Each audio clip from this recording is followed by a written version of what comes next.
उठल कमरिया से पीरे मोरे राजा जी, उठल कमरिया से पीरे मोरे राजा जी।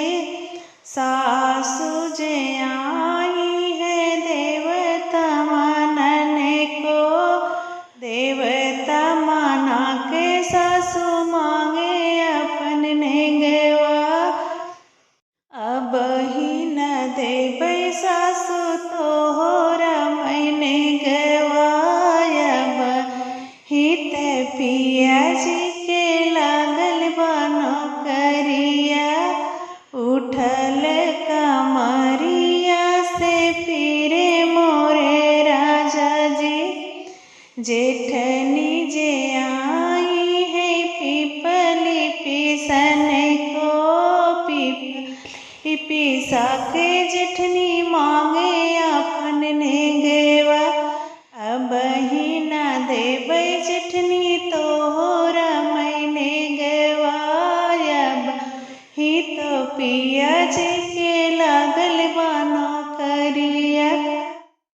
उठल कमरिया से पीरे मोरे राजा जी, उठल कमरिया से पीरे मोरे राजा जी।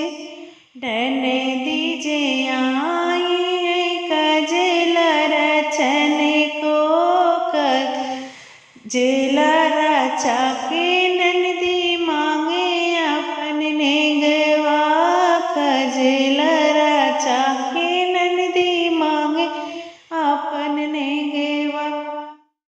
अब ही न देबै नंदी तोहरा मैंने गवायब, हित पिया जी के लागल बानो करिया। उठल कमरिया से पीरे मोरे राजा जी, उठल कमरिया से पीरे